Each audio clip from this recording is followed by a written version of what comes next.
Dr. Evelyn Reed, a cardiothoracic surgeon whose hands moved with the precision of a master artisan, found her world often defined by the sterile lines and calculated risks of the operating room. Her personal life, though rich with friendships and a solitary passion for scaling mountain trails, felt like a quiet counterpoint to the high-stakes drama of saving lives. She was openly bisexual, a fact she carried with comfortable confidence in their progressive American city, yet the relentless demands of her career had left little space for the kind of profound connection she secretly ached for. Dr. Lena Sharma, an infectious disease specialist, moved through the hospital with a vibrant, almost effervescent energy.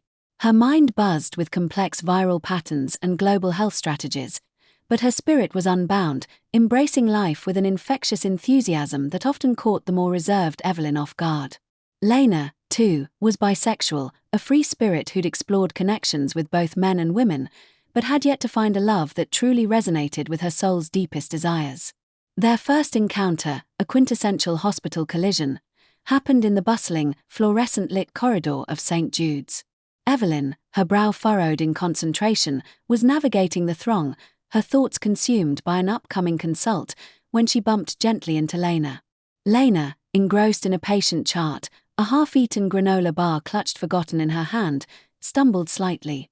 "Oh, my God, I'm so incredibly sorry," Lena exclaimed, her dark eyes, framed by a cascade of wavy black hair, wide with genuine apology.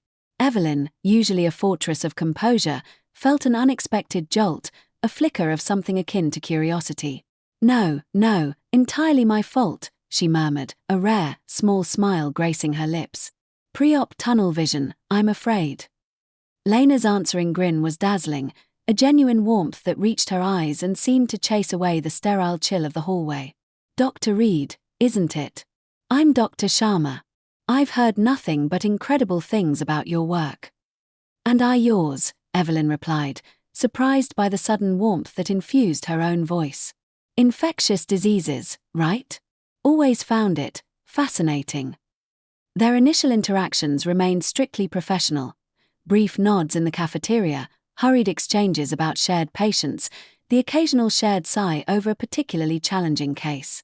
Yet, an unspoken current of respect, a recognition of shared dedication and intellect, began to hum between them.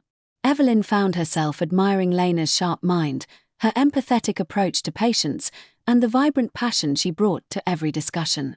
Lena, in turn, was captivated by Evelyn's quiet intensity, the unwavering competence that radiated from her in the operating room, and the subtle hints of a deeper, more complex woman beneath the composed exterior. The turning point arrived during a brutal winter flu season that pushed St. Jude's to its limits. Both Evelyn and Lena were working punishing shifts, their bodies and minds stretched thin. One late night, Evelyn found Lena slumped in a break room chair, her face pale with exhaustion, a forgotten sandwich beside her. "Lena, are you all right?" Evelyn's voice was softer than usual, laced with genuine concern. Lena looked up, startled, her eyes heavy-lidded. "Just utterly drained. This season is relentless." Evelyn sat beside her, pushing a lukewarm cup of tea closer. "I know. You need to rest. You can't help anyone if you burn yourself out." Lena sighed, a weary, almost defeated sound. "Easy for you to say. You cardiothoracic surgeons run on pure adrenaline and the sheer will to keep hearts beating." Evelyn chuckled, a low, melodic sound that surprised even herself. "Not always. Sometimes, I run on sheer stubbornness and an alarming amount of bad hospital coffee." She paused, then, on an impulse she couldn't explain, reached out and gently squeezed Lena's shoulder. Her touch lingered, a silent offering of comfort. "You're doing incredible work, Lena. We all are. But you deserve a break. A real one." That small, tender gesture, unexpected and profound, resonated deeply within Lena. In the days that followed, they began to seek each other out not just for work, but for brief, stolen moments of respite. They'd share coffee in the morning, their fingers brushing as they reached for the sugar. They'd commiserate over particularly challenging cases, their eyes meeting in a silent understanding. Sometimes, they would simply sit in comfortable silence, their shared world a quiet balm against the hospital's relentless hum. One evening, after an especially grueling shift, Lena found Evelyn still in her office, staring blankly at a wall, the exhaustion etched around her eyes. "Still here, Dr. Reed." Lena's voice was soft, laced with an invitation. Evelyn turned, a faint blush rising on her cheeks. "Just unwinding. It was a tough one today." "I know the feeling," Lena said, leaning against the doorframe, her gaze lingering on Evelyn. "Listen, I'm ordering takeout. Indian. My treat. You look like you could use something that isn't hospital food. And some actual human conversation." Evelyn hesitated for only a second, then a genuine, incandescent smile spread across her face, transforming her features. "That sounds absolutely wonderful, Lena. Thank you." That night, over fragrant curries and shared laughter, they talked for hours, shedding the professional masks they wore in the hospital. Evelyn spoke of her deep love for the quiet solitude of mountain trails, her fascination with ancient history, and the unexpected joy she found in the precision of her surgical craft. Lena, in turn, shared stories of her vibrant, boisterous family, her passion for the rhythm and sensuality of salsa dancing, and her fervent dream of working with Doctors Without Borders. Evelyn found herself utterly captivated by Lena's vivacity, her disarming openness, and the way her dark eyes sparkled when she spoke of something she loved. Lena, in turn, was drawn to Evelyn's thoughtful insights, her dry, intelligent wit, and the profound, unexpected warmth that lay beneath her composed, almost formidable exterior. The air between them crackled with an undeniable energy, a magnetic pull that grew stronger with every shared glance, every lingering smile.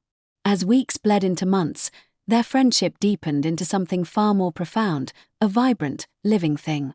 They started going on hikes together, Lena's boundless energy a perfect, exhilarating counterpoint to Evelyn's steady, contemplative pace. They cooked elaborate meals at Evelyn's minimalist apartment, Lena's adventurous palate inspiring Evelyn to experiment with new spices, their bodies brushing intimately as they moved around the kitchen.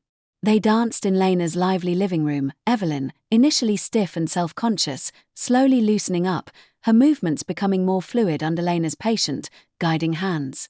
The physical closeness, the shared laughter, the quiet moments of connection, all built a powerful, undeniable tension. The first kiss wasn't a question, but an inevitability. It happened after a particularly exhilarating hike, the kind that left them breathless and invigorated. They were back at Evelyn's place, tired but exquisitely content, sipping tea on her balcony as the sun dipped below the city skyline, painting the clouds in fiery hues. Lena, her hair still slightly damp from a quick shower, turned to Evelyn, her eyes soft, dark pools reflecting the fading light. "You know," Lena began, her voice a low, husky murmur, "I feel like I can truly, completely be myself with you, Evie. It's a rare, precious thing." Evelyn's heart hammered against her ribs, a rhythm more intense than any surgical procedure. "I feel the same, Lena," she whispered, her voice thick with emotion. "More than I've ever felt with anyone." Lena's gaze dropped to Evelyn's lips, then back to her eyes, a silent question hanging in the air. She reached out, her fingers gently tracing the line of Evelyn's jaw, sending shivers down Evelyn's spine. "Good," Lena breathed, her voice barely audible. And then, she leaned in, slowly, giving Evelyn every chance to pull away. But Evelyn didn't. Instead, she met Lena halfway, her own lips parting slightly in anticipation. Lena's mouth was soft, tentative at first, then deepened, a tender exploration that quickly ignited into a fierce, consuming passion. It was a kiss that tasted of pine and tea and unspoken longing, a potent confirmation of the undeniable pull that had been growing between them, a silent promise of everything yet to come. Evelyn's hands found Lena's waist, pulling her closer, their bodies pressing together, a perfect fit. Their relationship blossomed quietly, a sacred sanctuary amidst the relentless chaos of their professional lives. They found profound solace and unwavering strength in each other, celebrating every triumph, no matter how small, and comforting each other through every loss, every moment of despair. They learned each other's rhythms, their unspoken cues, the subtle, intimate ways they showed affection. Evelyn learned to lean into Lena's spontaneous nature, finding joy in the unexpected, while Lena learned to cherish Evelyn's quiet moments of reflection, understanding that her stillness was a form of deep engagement. Their love was a slow,